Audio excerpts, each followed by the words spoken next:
welcome to another episode of the Sales RX podcast. My name is Chet Lefgren, aka the Sales Doctor, here once again with my awesome co-host Billy Stein to bring you another great installment.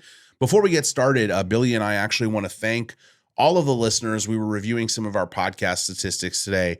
We've actually found a 3x increase in downloads, audience, unique listeners, and listenership overall. So we appreciate everybody that's found these episodes to be very engaging, has continued to engage with us no matter the length of the content, and has continued to give us great feedback on what we're doing and the format that we're trying to deliver these insights and this education to you. I think it means a lot that people are liking what we're doing and they're enjoying it. And I know we put a lot of work into it, both from managing the whole podcast, getting things published, and getting those short form clips to the creation that we do ahead of it. So it means a lot to both of us that it's working and you all are enjoying it, and we'll continue committing to that excellence of delivery. Today, we're talking about something that I think every sales team likes to talk about, and that's deal handoff. But it's part one of deal handoff. We're going to go higher up on the funnel. We're going to go from the SDR team to the AE team. Thanks to the book Predictable Revenue, the SDR AE CS model has become more relevant now, more than ever. And it's starting to be challenged a little bit. You're seeing SDR teams getting laid off in droves. You're starting to see more full cycle AEs. But if you haven't read the book, essentially it was a gentleman that found that, hey, full cycle sellers, they qualify leads, they cold call for outreach, generate their own opportunities, they manage the deal all the way through the funnel. And then they essentially manage the deal after it's done, when it's a customer. And he found that there was value in specialization. And so we're going to talk about some best practices around deal handoff, some of the pros and cons of the SDR to AE model, some of the reasons you might want to evaluate implementing an SDR model if you don't have one, or eliminating an SDR model if you do have one, if it doesn't make sense.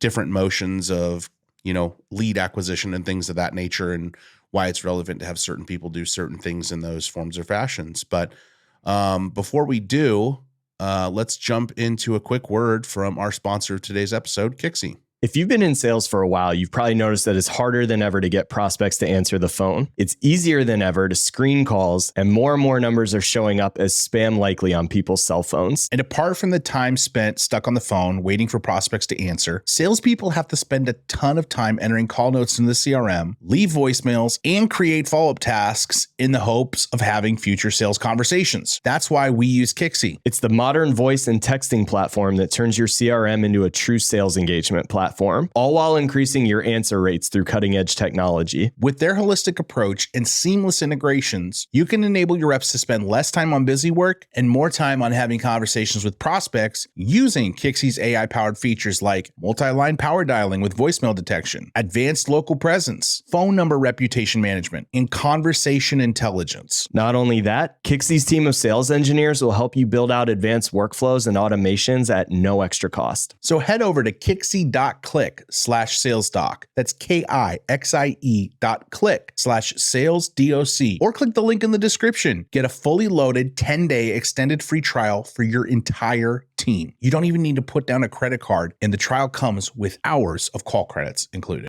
All right, welcome back. So Billy, it's been a pretty hectic week for both of us. Luckily, Veterans Day was the other day. As of the time that we're recording this, Veterans Day was yesterday. We both got a little much needed time away. How you doing? Welcome to the Inglewood Studios. I'm good. It's good to be back in the Inglewood Studios, and good for you for getting Veterans Day off, because you look like you're about to mansplain the rules of beer dye in that shirt you're wearing. Beer dye? Yeah, you know the game. Flip a die up. Beer. Okay, no, I don't know the game. For all the people that look like they're Bitcoin barons at Bungalow that wear shirts like the one you're wearing, seems apropos. Yeah. Oh man, he told me he had some good ones today, but I have this thing where I'm not letting Billy know what I'm going to wear beforehand. He just has to show up and see it, and then I make him kind of on the spot. Come with the burns, but I think both of those actually went over my head because I'm not really picking up what he's laying down. So I'm gonna have to ask him. Boy. I'm gonna have to ask you to mansplain to me. Get my later. friend a cup of coffee. Second one right here. What'd you do with your Veterans Day? I took it very easy. Yeah. I woke up without an alarm clock. Nice. played a terrible round of golf, as always, and then hung out with my wife. Every round of golf is terrible, especially in my case. Yeah, it's never like what you want it to be. I feel like that's the one thing for me personally. It's never as good as I want it to be. Like, it's nice to go golfing. I enjoy it. I enjoy being with people, but it's like I always feel like, man, I did way less. I performed way worse than I thought I was going to perform. Always. Yeah. But, it comes back to the point of doing it. And for us, we're lucky in Los Angeles. It's still 70 degrees in November. Yeah. It's just about getting outside, hitting a terrible shot, and then trying it again. Mm-hmm. That's great, man. I love the part where you said I woke up without an alarm clock. I think those days are, that's me on Saturdays, but I got up a lot earlier than I did today. I was drinking coffee with my wife, and I was like, this is crazy, because usually I get up, I get ready, I get the studio prepped, and then like Billy's here. I was like, but I have like an hour and a half before he gets here. Like, why did I get up so much earlier today? And then I'm like, oh, I went to bed like 3 hours earlier last night than usual because I was just exhausted. But no, good stuff. All right, so let's jump into our first segment, cap or no cap. This is where Billy and I both get some clips for each other, whether they're short form video clips or posts from social media. Obviously, when it's, posts to like LinkedIn, to people's communities, things of that nature, we blur things out for anonymity because you may not be connected to the person. We don't want to call out any people or companies. But when it's a short form video, we figure it's fair game. Basically, we take a look at the information that's being spread and we give it a rating, cap or no cap. If we feel that the information isn't really valuable and it's just very surface level without anything to really take away from it, we give it a cap. If we feel that it was actionable and on point and actually added value, we give it a rating and no cap. So, Billy, what's the first clip that we have today? First one we got, this is a video about the merits of being an SDR. For me, it's just feel weird to set a demo and then say, you know what, like my AE is gonna, or it's above my pay grade. Mm-hmm. What does that mean? Mm-hmm. Like, where does that put you in the company as a human being? I mean, it's like I'm setting up meeting for someone else. I just feel like it's weird. How about it, Chet? Cap or no cap? Record for probably the quickest video that we've had on the podcast. I don't know how to rate this one personally. I think this is a great clip because this is kind of what we're going to dive in today, because there are pros and cons to it. I get it. You have a qualifying call with someone that was an inbound lead, and they probably have some questions that an AE or an AE and an SE need to answer together. SE being solutions engineers for anyone who might need that explained. And then it's like, well, I just kind of want my questions answered, and they aren't, and what does it cost? And it's like, we don't want to answer what it costs because maybe we don't even have pricing published on our website and we don't have enough information to provide an accurate quote. But it's those terminology, those like talk tracks that I think SDRs need to be upskilled on. Hey, would love to get you as much information as you need. I don't have the right answer to that. Let me jot that down so I can have the account executive answer that in your next call. That leaves something left to be desired, leaves a reason for them to want to show up to that next call to get that question answered, shows that you're active listening and you think it's an important question. So I agree that this instance happens, but I'm going to say cap because I think it's very easy to solve if you can just upskill SDRs on a few of those weird situations and have them better able to handle those situations and set up an effective call to the AE where the person shows up excited to take the call. How about you? See, you're divided. I'm not. I think that video is no cap whatsoever. Okay. And the reason that I think is that way is taking it back in my own experience. My first two jobs in tech were full cycle AE jobs, and they were not at companies anybody's ever heard of because they were not fit to survive. Mm-hmm. I'd never worked with a BDR until my last AE role, and I didn't realize how little companies actually give them in terms of knowledge around how the features work or what the pricing actually is, because they don't want them having that conversation on the phone with a customer. They want the AEs who are trained in that side of the sales cycle to be the ones handling it. Mm-hmm. And I do think that creates confusion. Yeah. And if you happen to be in an industry that is underserved by technology or you don't interact with salespeople very much, it is confusing. Yep. It also can feel disenfranchising for the BDRs who take those roles and they're like, boy, I don't really know what we do. Yeah. And I'm certainly not allowed to talk about it even if I did know what we do. Mm-hmm. So I think he's actually on the button there. I love it. Well, I'll stand divided, and you can be Yeah. fully opinionated in where you land. Like I said, I agree with you. I will say, I think that was another point he was proving was the BDR doesn't feel as important. Mm-hmm.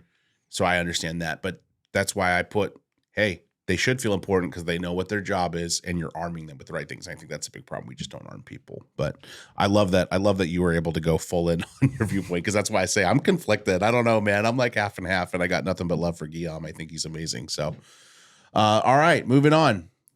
All right, now we got another one. This is a commentary about the handoff between BDRs and AEs. Yeah, this is a huge problem. I mean, here's how it works at a lot of companies. You get an inbound lead. They put their info into the form.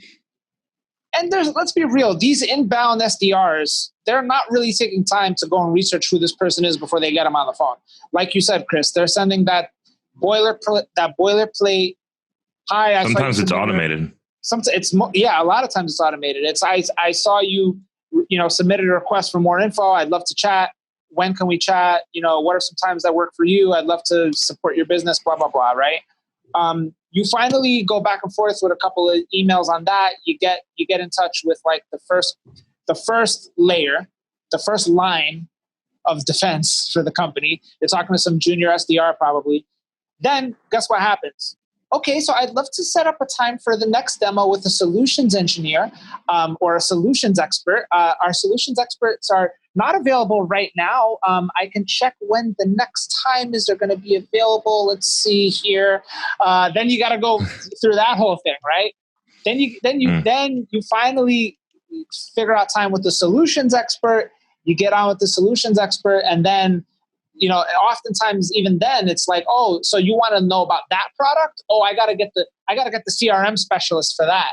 So sometimes you have SDR to the AE to the solutions expert to the engineer of the product. Like there's a lot of people. Like it's ridiculous sometimes how many. You go around in this hamster wheel. You talk to 4 people. You spent like 4 or 5 hours on the phone with all these different people re-explaining the same shit over and over again, and then these companies wonder why people don't buy. What do you think? Spoken like a true director of demand gen who can't wait for opportunity attribution to hit his pipeline. Oh, you gotta love it. I think that's total cap. You're working at the wrong company if the first thing is an automated email to an inbound lead. First thing should be a call. Let's be straight about that. Second thing should be, I think we talked about in the last topic, arming them to have that effective conversation to kind of play detective. When an actual detective shows up to the scene of a crime, what typically happens? I mean, in a movie, obviously, so maybe it's different in real life, but what happens?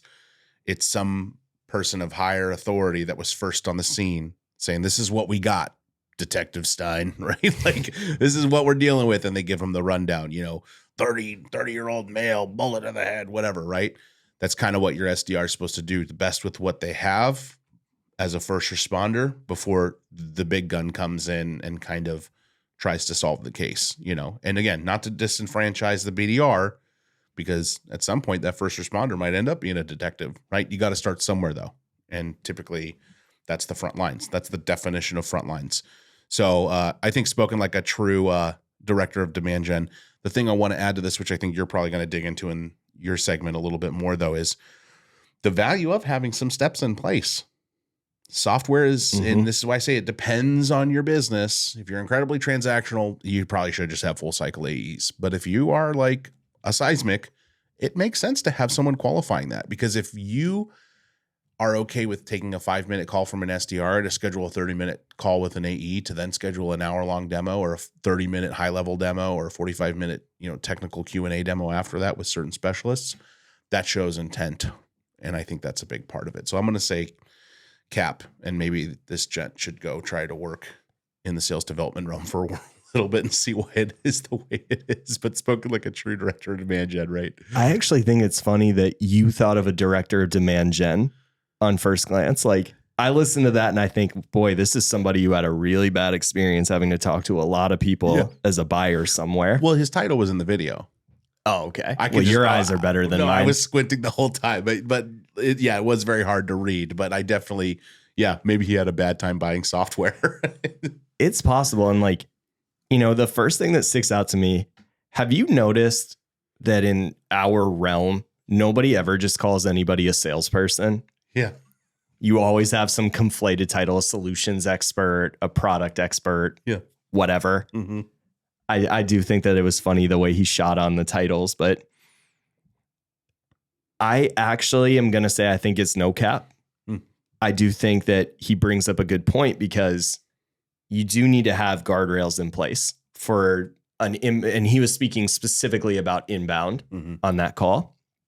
And with inbound, the more volume of leads you have, the less time in reality that an inbound BDR is going to have time to diligently research your company and try to pre-qualify you before they even get on the line with you.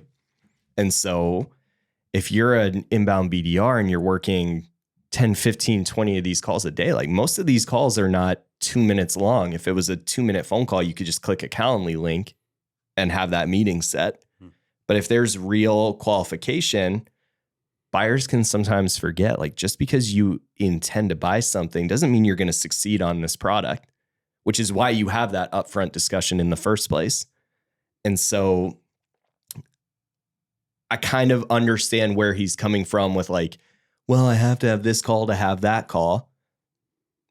Bet. Totally get it. But I don't think he's wrong in that if you fumble the bag on that opportunity, he calls out junior BDRs. And like one thing that just has to stop, like everybody started their career somewhere. Mm-hmm.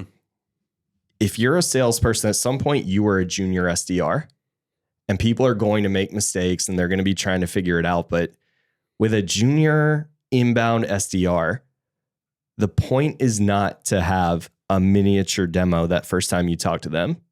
The point is to try to have a conversation to figure out at the very highest altitude, will your business have a shot at being successful against doing whatever you're doing with that platform? So I think it's no cap to whatever experience he had.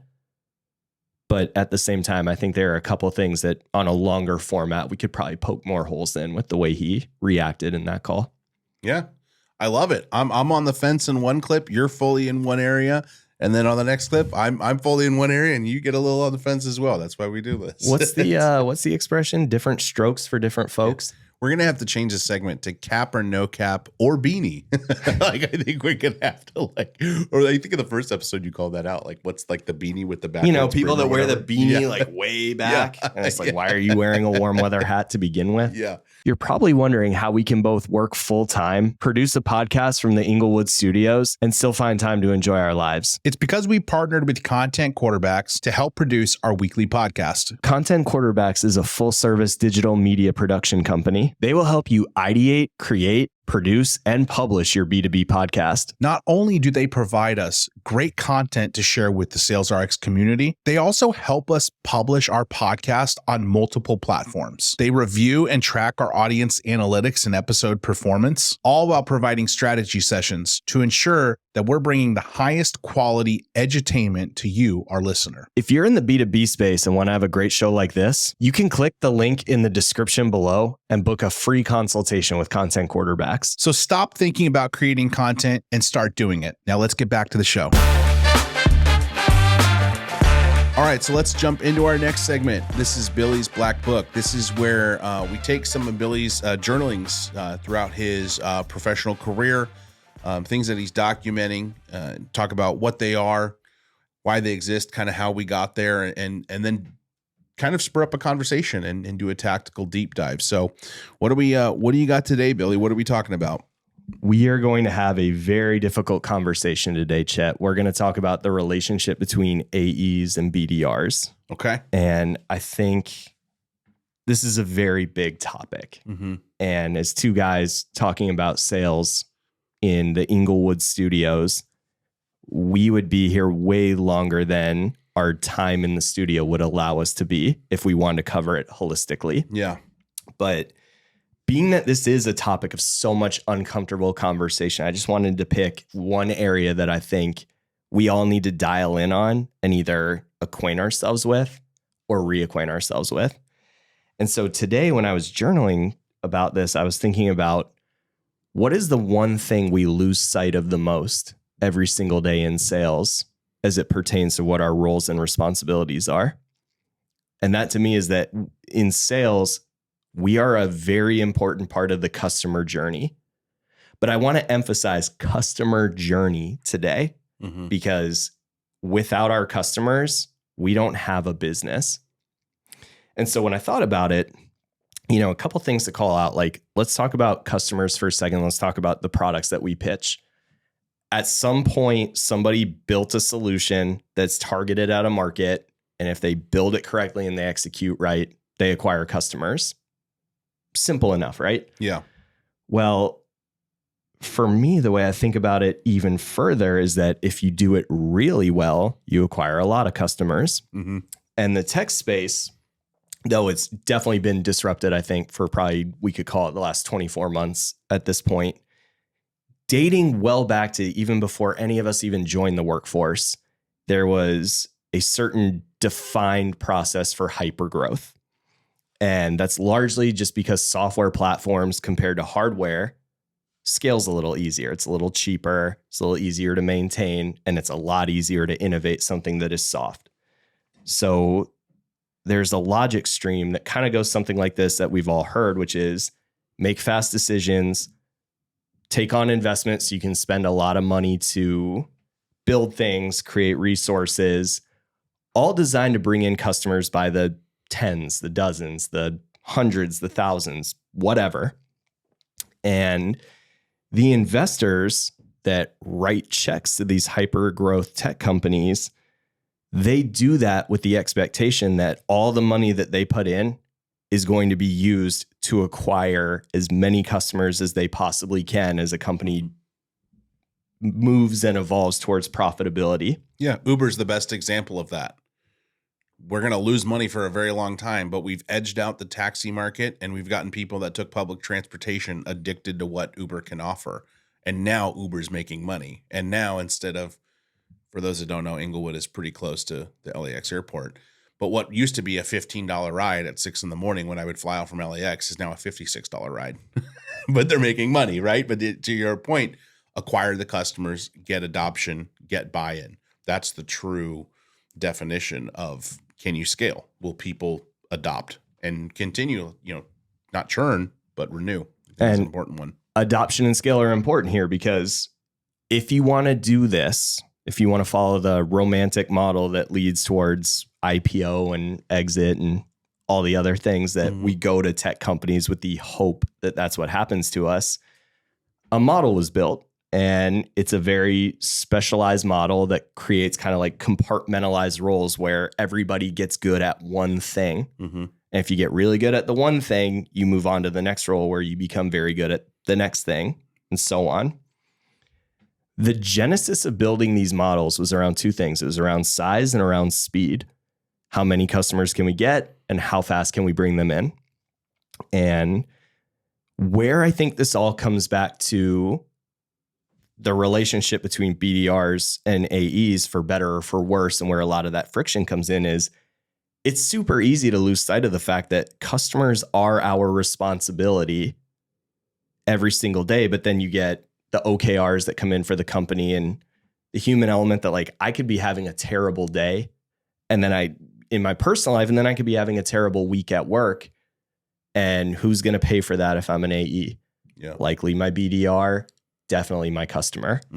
So I think it's probably not more clearly distinguishable some of the easy ways that you can divorce from the idea that this is about the customer journey beyond how many dials you make or how many deals you close.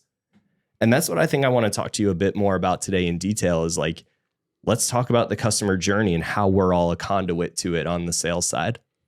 Yeah, I love this topic because one thing you left out that we're seeing a lot of too in that end goal, IPO, exit, all that, it's acquisition. Clary just acquired Groove and HubSpot just acquired Clearbit. We're seeing a lot more of that.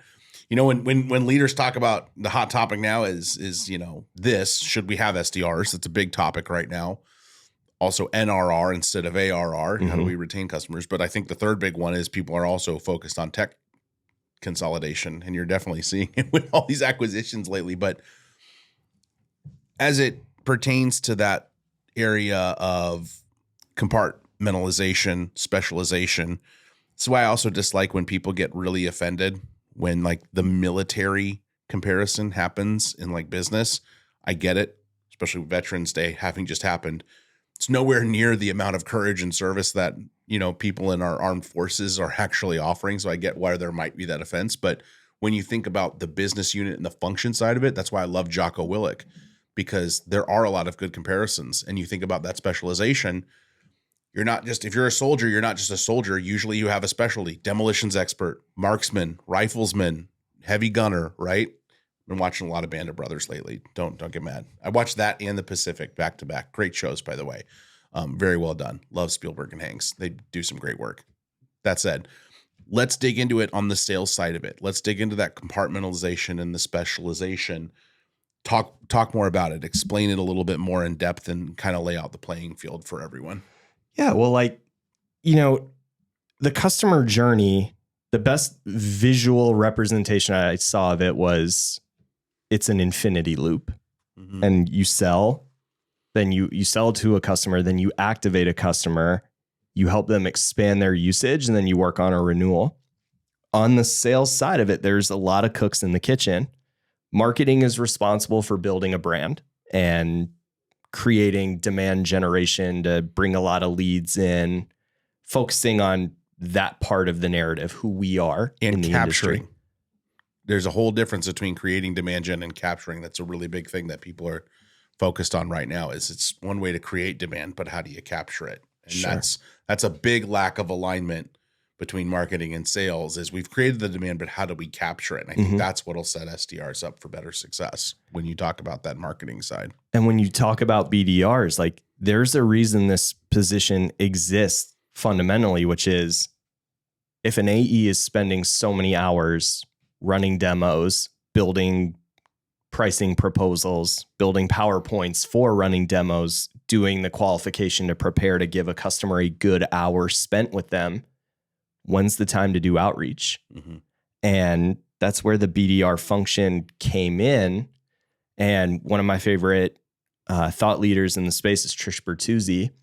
When I was getting started on tech BDR work, she wrote the Sales Development Playbook, which is a phenomenal book. And I think it's still very applicable with minor nuance changes over the last 7-8 years. But the whole point of it is we got to throw more darts at the dartboard. And from a sales side of it, in order to have more demonstrations, especially if you look at today, most companies aren't seeing the inbound line light up as much as it was. You have to have somebody who can go out and be willing to make 50 dials and to have, 5, 6, 7 conversations a day that can try to convert into that one meeting. Because at the end of the day, account executives who are busy working down funnel, they don't have time to be doing that. And as per that hypergrowth model, everybody knows the sales math. That's what the role of a BDR is. And so when we think about why it's built and what the purpose of the role is and what the organization ultimately looks to get out of it when you have a BDR or a team of BDRs or an army of BDRs, depending on what your situation is, that's the whole goal. Is marketing's after impressions, sales is after conversations, period. And if you are working with a sales development or business development team, maybe not traditional business development, because I know sometimes that can mean channel partners and things of that nature. But if you don't subscribe to the Bridge Group's case studies and white papers, that's Trish Bertuzzi's company. They release an incredible sales development, like state of the industry report every year with, I think it's like 22, 28 pages long, just SDR, BDR related facts that are incredibly insightful. So great job, Trish. We love you. You kind of did just cover what was going to be my second question, which are some of the benefits of this segmentation, but you kind of called it out. AEs have all these things that they're doing. They don't really have time to do that outreach or even effective outreach. Maybe they can do it, but it's probably not going to be effective. What are some of the cons of this segmentation though? Because this is a lot of good stuff we've talked about so far, but what are some of the things that can happen by having things segmented? Lack of communication, obviously lack of alignment, I think, is one that everybody can call out because it's hard to get everybody on the same page when they're doing different things. But in your experience, what are, like, let's name 2 or 3 of the biggest cons of having this kind of segmentation as opposed to just spinning up AEs as full cycle sellers responsible for qualification, generation, deal management, and then customer support and account management? Yeah, I think we saw it in that first video we watched. There's a skill limitation that's created by having, one singular focus in your job. If your whole job is to call a lot of companies and have a very surface level conversation that inspires somebody to take a meeting with somebody else, you're not learning what happens through experience once it goes down the funnel. Mm-hmm. And the way you see that play out is, in my humble opinion, you should take a BDR role for 2 years. You need to get those kinds of at-bats because you need to see the full breadth of experience of every situation you could possibly encounter when you're speaking to somebody on the phone. But the skill limitation that presents is, like, you could be a top BDR, and once you start interviewing for AE roles, you don't actually know how to have some of the harder conversations that happen once you're in that AE role. You don't know how to handle the objections. You don't know how to focus less on showing what every click path of a mouse can do and focus more on solving the one problem that is ever present right now that even brought me to this call. And that means that you're going to have a significant ramp time once you go into that AE role. And so skills limitation is a big thing. What builds into that is empathy. You have empathy 2 ways in any role you're in: internal, based on the company that you're at, and external, with whatever that person who doesn't work with you, whose day you do not see, and what they're going through while they're trying to juggle their evaluation with you. And I think a lot of that friction that gets created between AEs and BDRs comes just from a genuine lack of empathy. On the BDR side of the house, you don't know what it's like. You always see a glorified position in being an AE. They make more money, they close deals, they get all this praise for what they do. Mm-hmm. But you don't see the body of work that went into it because you might not have known that AE before they were an AE.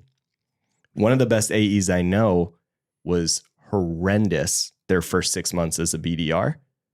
So a BDR today might see that person as a very successful account executive, but they don't know the trials and tribulations that person went through.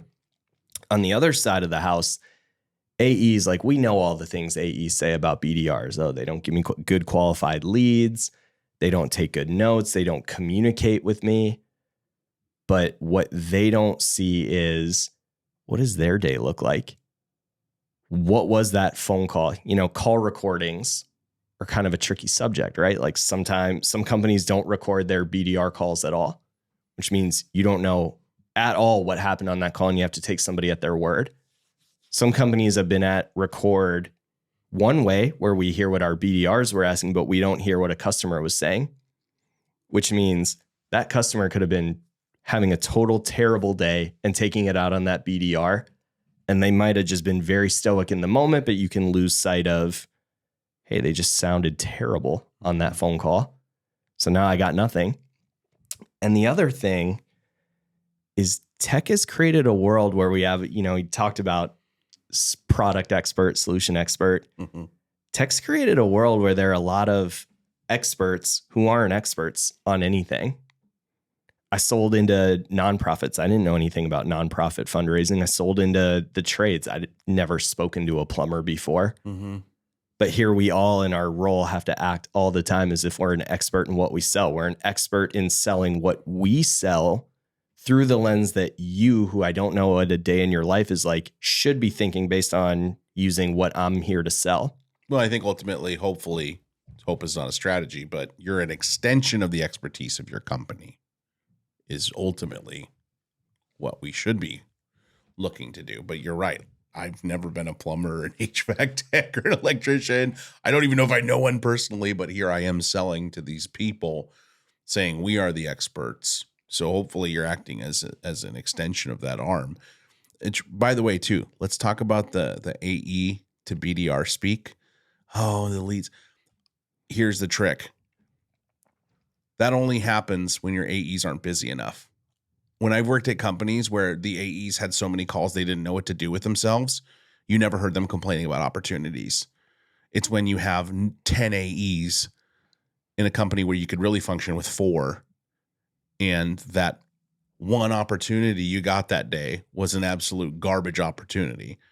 But if you also had 3 of the other opportunities that shouldn't have gone to anybody else because there shouldn't be that many people on the AE team, then you don't really care because you're like, okay, 25% of my ops are garbage. Great. 75% op acceptance rate. That's pretty normal.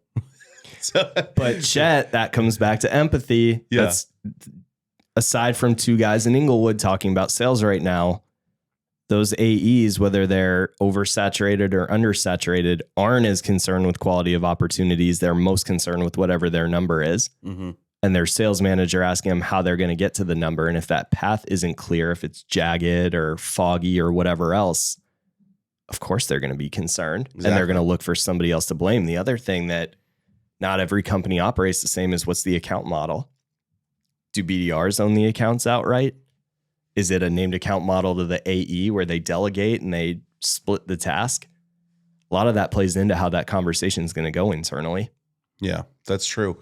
So how does this essentially make the customer journey strong? Because we've visited what the model is, how it works, the benefits of it, but we've also talked about some of the drawback of the model. Mm-hmm. So if there is a good amount of benefit, good amount of drawback, why essentially does this make the customer journey strong?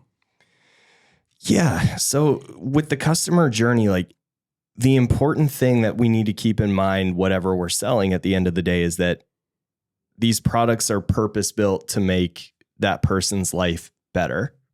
And if you are effectively selling that model, then, you know, in the eyes of salespeople, we're thinking about, all right, how can we close this deal the fastest? As a buyer, you're thinking about, how can I be successful with this product the fastest?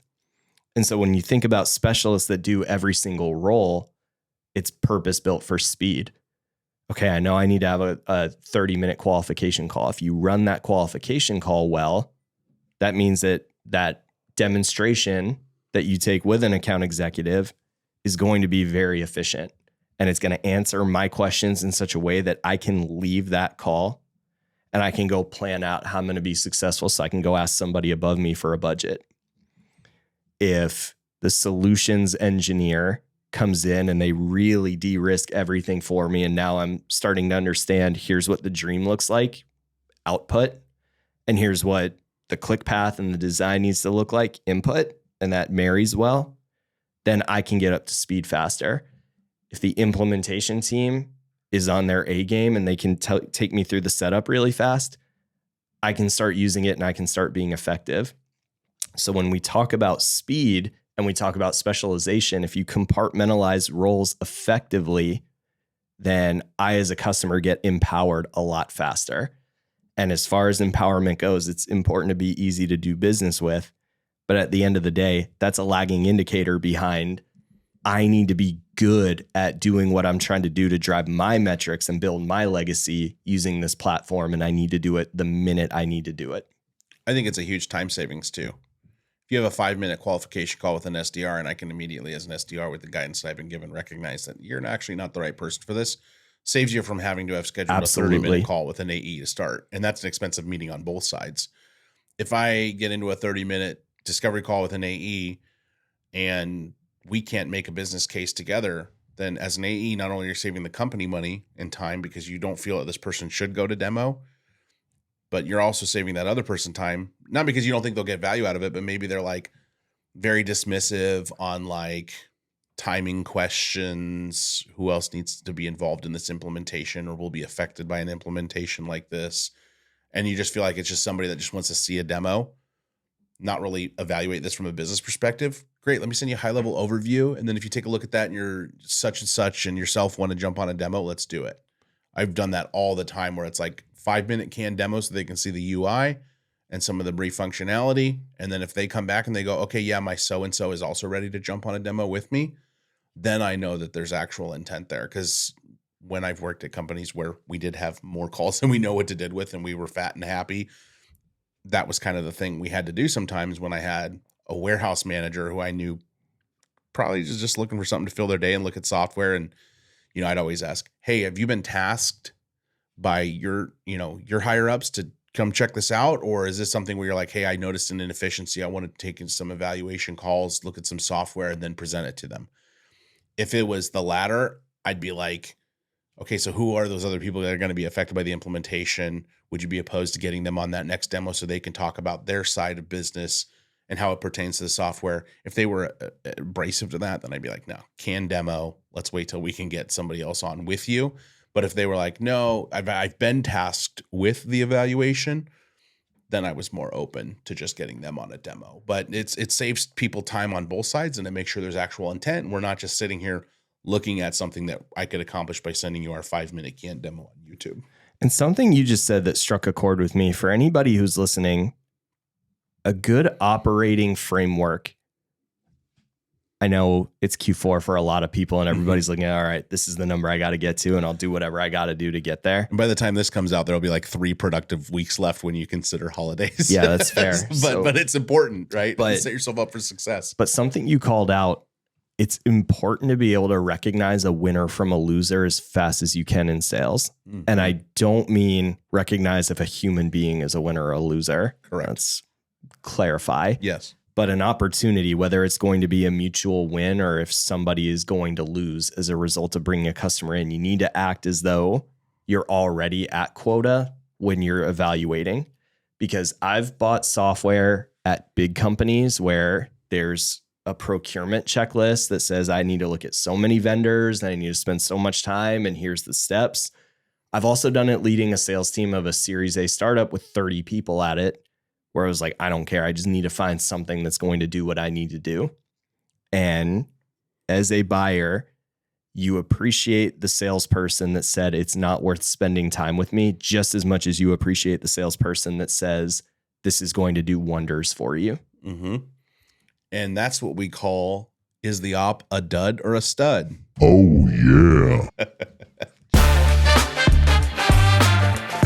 All right, moving on to our third and final segment, Doctor's Orders. This is the part of the show where you, the listener, submit your questions and go-to-market challenges to get a prescriptive, tactical, and practical approach by the sales doctor himself. All right, Chet, we got a question for you via the podcast. Right on. Finally. And if you are interested in asking a question, just so we can let everybody know, this came in from LinkedIn. But if you want to, you can send Billy or I a LinkedIn DM, or if you're magic and you can find our emails, you can send it there. But we welcome guests from people on the podcast and love that we're reaching this level of engagement now. So thank you. Zoom info ads are about to explode on both of our cell phones. Yeah. All right. This says, hey, Chet, I'm a frontline sales manager at a Series A company and have 6 AEs and 2 SDRs supporting those AEs. Congratulations. The SDRs handle all our inbound qualification requests and also retarget inbound leads that are 90 plus days old that we never contacted or converted to an opportunity. We're also spinning up some outbound, about 25 contacts per SDR and AE per week, which should help supplement our pipeline. My concern is that since SDRs are primarily comped on meetings booked and held with a portion of their additional comp coming from demos completed, they are pushing a lot of junk to discovery, and we have around 30% of our ops DQ'd after discovery. What is the recommended opportunity qualification criteria that our SDRs should follow so our AEs aren't spending a bunch of time hopping on calls that aren't worthwhile? Yeah, this is a big one. I love this. And I would love to hear your opinion as it pertains to inbound ops and then also outbound ops, because I know that number is different. What should an op qualification rate be on inbound? Ooh, that is a phenomenal question. So there is probably an industry periodical that publishes like 30% or something as a metric. The last time I was in a position that I was paying attention to this, we had a very stringent ICP. But not MQL conversion. This is an SDR talk to an inbound op, created the opportunity, set it up for disco for the AE. So this is after it's already gone through the filtering process. This is just when the AE double validates that. Because I know a good MQL conversion rate is 22% on average. You're also considering webinar leads in addition to demos. But that's what I'm talking about here is when SDR has talked to it and generated the opportunity, how often should that convert from discovery to demo? Again, I'm not the foremost expert on this field. I would hope it's really high, but speaking out loud, knowing that inbounds don't convert at as high a volume as outbound does, because outbound, you're able to do a lot more research on whether you think it's going to be a good fit lead or not. I hate to take the abandonment road here, but I think I'm going to need to leave it to the doctor here to write a script. So I asked that because most people don't know that number off the top of their head, and that's not by their own fault. It's just people aren't really thinking about it when they think about SDR performance. My rule of thumb has always been inbound, 80% of the opportunities that sales dev sends over as an opportunity with a discovery call should move to the next step or be validated that it is an accepted opportunity. Because to me, there's a difference between an opportunity and a sales qualified opportunity, especially with how your CRM works. I always think that once that discovery call is set, that should be an opportunity created. And then if it moves from discovery complete to demo scheduled, that's the signification that it was an SKO, a sales qualified op. If it goes from discovery complete to disqualified or closed lost with a disqualified nomenclature or nominer, whatever in your property field, you can create some way to validate the difference between closed lost and closed lost disqualified. I think 80% on inbound, and then outbound, it depends on what you're selling, but I don't think it drops that much because you're a lot more stringent with outbound, and the qualification of the outbound op should be almost the same as inbound because you're already qualifying it. The only reason it might not pass through is not for lack of qualification, but lack of a show rate. So that's where the show rates are really different. But in terms of op acceptance, I go for about 70% on outbound. So 70% of the ops that I send through in sales dev, if I'm a sales dev leader on outbound, should be qualified after discovery. And that's fair. And I think free sample into the way a frontline AE manager thinks about things. I'm not even thinking about that metric. I'm thinking about what's the close rate on inbound compared to outbound. Yeah, but if you have a low close rate, reverse engineer, right? And go along. And that's part of the data and how you tell your story is going like, hey, yeah, like I know your team performs really well, but if you do have a slump, that might be a data point to consider. Like, well, how many of the ops on outbound that are being created are actually considered qualified to us?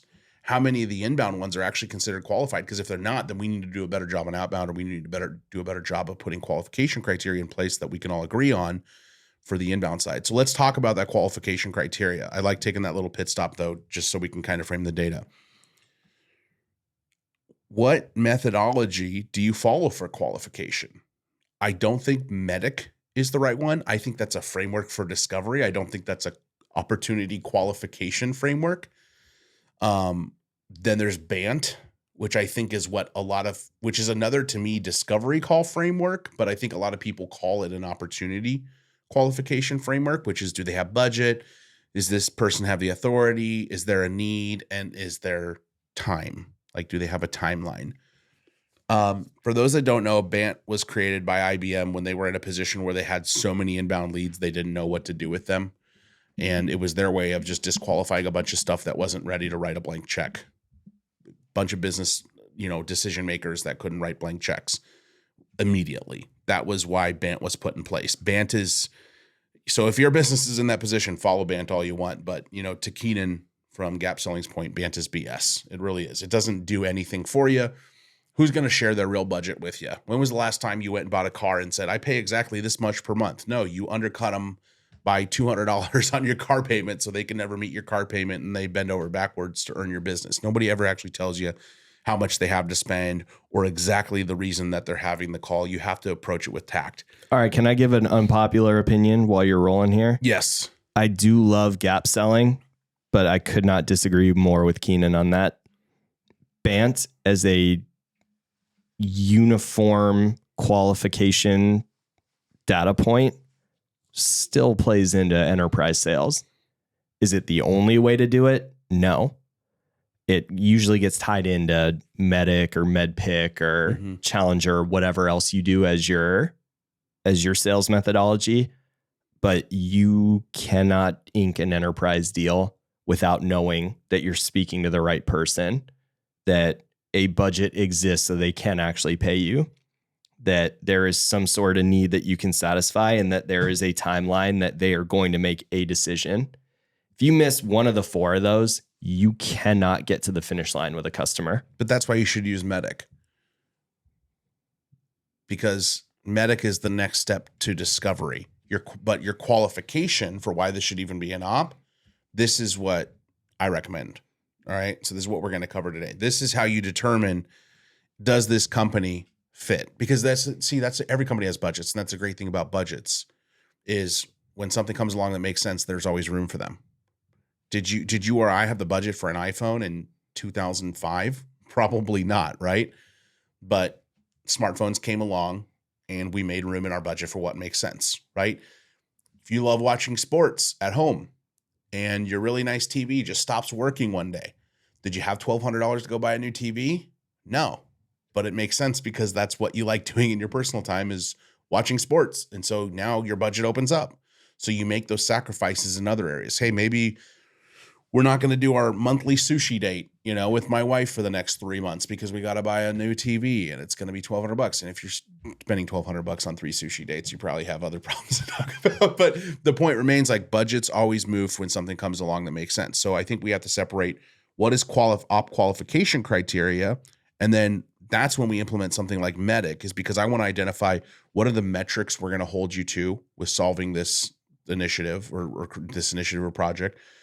Who's the economic buyer, which the best way to ask that is not who's going to sign the check. And I'm sure we all know that, but I always like to ask who else is going to be affected by an implementation of this. Who's sponsoring the project? Yeah. Or that if you're in a more corporate environment, but like my background is in selling to like salespeople. And then even before that, it's much more blue collar. So like trying to get around the fact of like, if I said that to an operations manager, they'd be like, sponsoring this project, we just want to look at software, but in the enterprise world where you work, yes, that's the right speak to use. But essentially, who's going to be affected by this implementation, and to what extent do they want to be involved in the evaluation? Then we get into those ones: decision process and decision criteria. How do you evaluate that this is, the right decision? Are you going to just be looking at price, integrations, feature list, all that? Decision process, how does this work? Do you have an IT procurement checklist I need to go through with different things that your IT team needs? Does it get run up for budget approval first, and then we go through a vendor approval process? Do we need to do that first? You get into identifying pain, which again, people don't solve. People live with pain, but people will solve problems. So hopefully you take that pain and turn them into problems.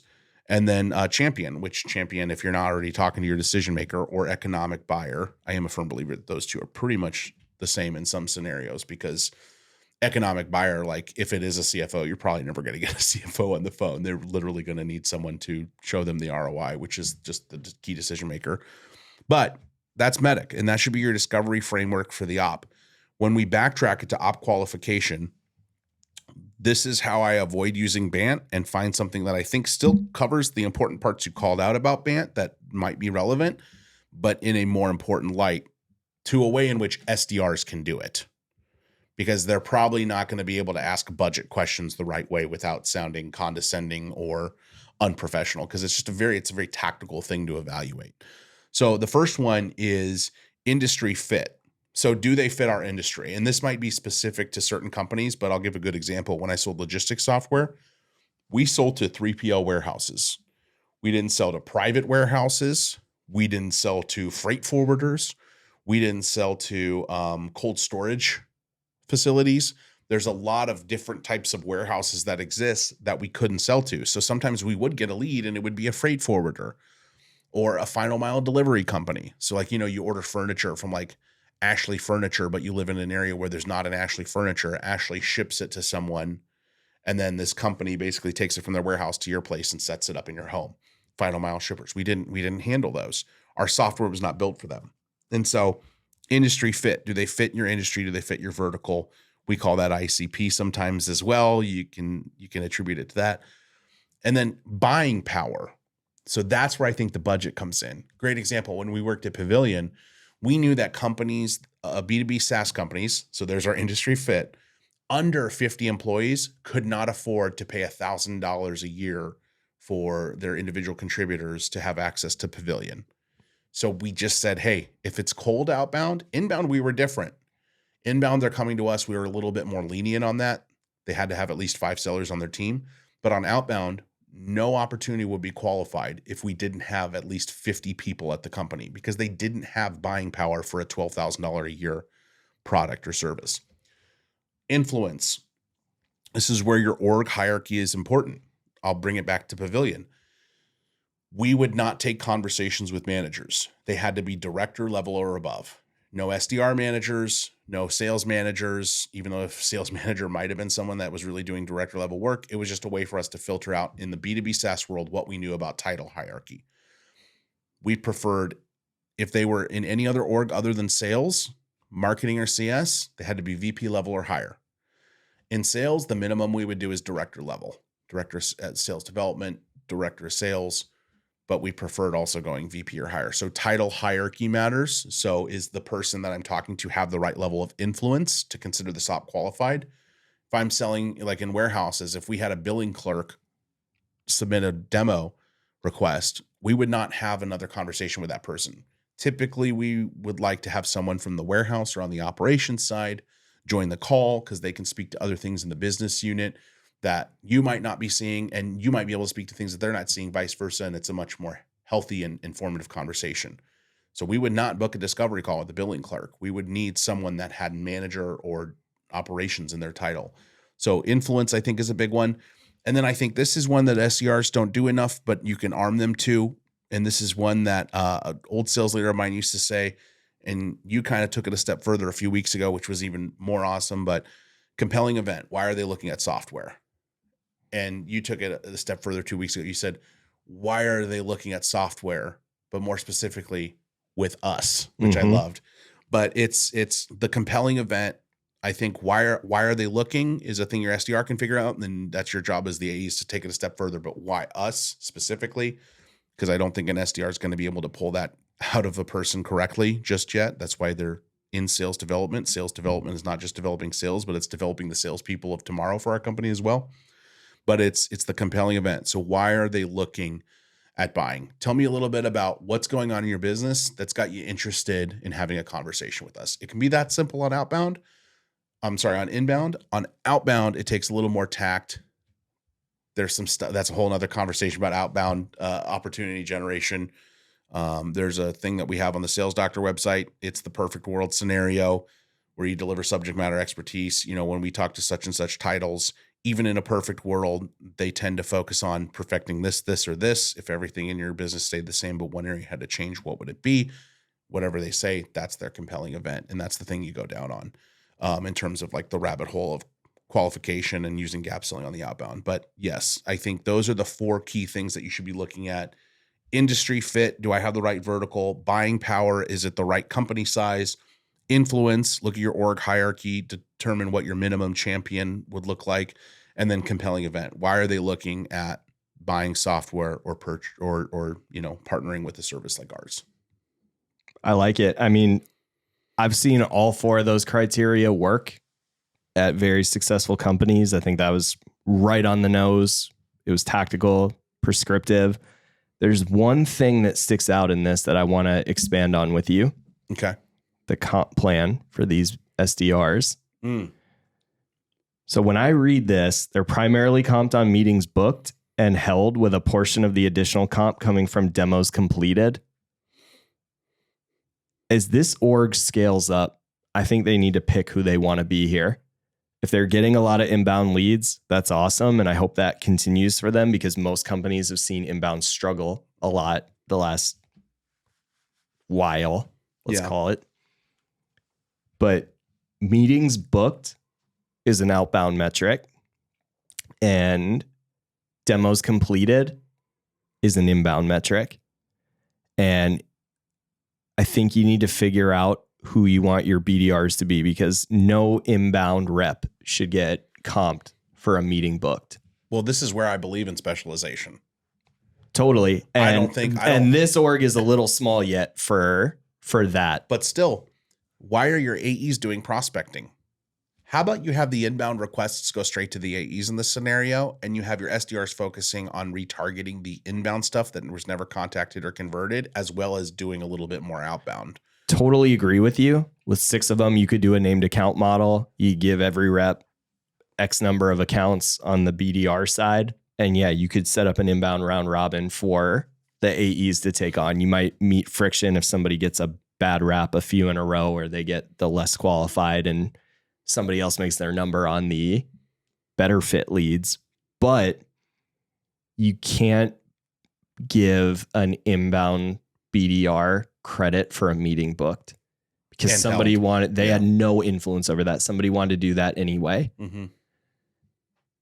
But you also can't, if your role of your SDRs is to sell a meeting, you cannot take an outbound rep and say meetings complete is how you get comped on it. You can't say close deals is how you get comped on it. Their goal with outbound is to knock on a door and get them to take a meeting on. So I think there's going to be some work. And as this org gets bigger, if they hire more BDRs, this is going to get very convoluted, and it's going to create an entire episode of friction we'd have to talk about between sales and the compensation team. Yeah. But I don't think this manager is ready to take on that conversation yet. I agree. I think if I was spot consulting there, I would say stop having your AEs spend their time 25 contacts per. Let them just take the inbound requests and let them qualify them and potentially do discos on the fly a little bit. I mean, it depends on their model, how much enterprise is in this, but do that. And then, yeah, it's not that hard too, when you talk about that, to segment your reporting. If you do want SDRs to do a combo of the two, it's very easy to just attribute reports by op source and then track their stages, outbound that moved, outbound generated opportunities that moved past discovery complete, and then inbound opportunities that moved through a first demo. It's very easy to write that reporting. One thing I will recommend though is SDR should never get paid on revenue attained. It should be a bonus, by the way. That's when we're talking about comp. I hate when I see SDRs that have a revenue, 75% is based on top of funnel performance. 25% of your comp is based on revenue attainment. Once it's totally out of their control. Yep. If you're going to do that, then guess what? Marketing should get paid on revenue attainment too. Well, it's out of their control. And there's so many things that happen with that, right? Because you could have one rep that's a superstar at booking meetings, and they might book 15, 20 in a month, but none of them close. And, how's that their responsibility? That's on the AE, especially if they have a high qual rate. Well, think about it this way. Typical clawback for AEs is 6 months, right? Well, what if sales, having an SDR have a portion of their comp be contingent on revenue sourced and closed won is the same as having AEs a portion of their comp being contingent on customer churn. It's the same exact thing. To me, and at that rate, you may as well just make your BDRs like full cycle AEs. Maybe we'll make your whole company full cycle. Right. So yeah, I love that you called out that comp plan thing, because I think that's an important thing to consider as well. All right. Well, that's all for today's episode. If you are interested in engaging with us or the podcast further, check us out on our LinkedIn profiles, which will be in the episode description. And don't forget to check out past episodes. You can look at past episodes and past editions of our newsletter at the website, www.thesales.rx.com. If you're listening on Apple Podcasts and enjoyed the show, please leave us a review. Be as honest as you can. We want all the smoke. That's how we get better. Whether you feel it was a 5-star or a 1-star show or somewhere in between, we'd love to hear from you. Same on Spotify, but we ask one extra step for those Spotify listeners. In addition to rating the show, click follow. That way the show will pop up organically in your feed when new episodes are published. And you'll also get recommended podcasts similar to ours that you might enjoy as well. So you get to expand your reach. Big shout out, obviously, to this episode's sponsor this week, Kixie, our partner in the dialer space. If you're spending time manually dialing people through sequences, you're wasting time. Kixie provides you the opportunity to parallel dial with customers who pick up the phone, as well as automate your SMS and voicemail communication. So you're not spending a bunch of time listening to dial tones, writing out texts to inbound leads, and then voicemail dropping people who don't pick up the phone. You can click the link in the episode description below to get a VIP free trial. It's a 10-day fully loaded trial with hours of call credits included, and that works for your whole team as well. So whether you're an individual contributor who wants to try the tool, or you're a sales leader that wants to implement it for your team, I want to call out one really cool thing about Kixie as well that I noticed. I got it connected into my HubSpot instance for Sales Doctor, and so now the people that are calling for appointments, it's like right inside there as well if we do one-off communication. Really cool. So it's really easy to get that set up because we didn't have the Chrome extension going. The whole thing, if you've used Kixie, you probably know. But yeah, you can put a Chrome extension that literally puts Kixie on top of like everything you're doing in your CRM. That's all for our episode today. Billy, thanks for being here, man. We're going to have a week break over Thanksgiving, so we'll miss you all. Until then, stay prescriptive, and we'll catch you on the next one.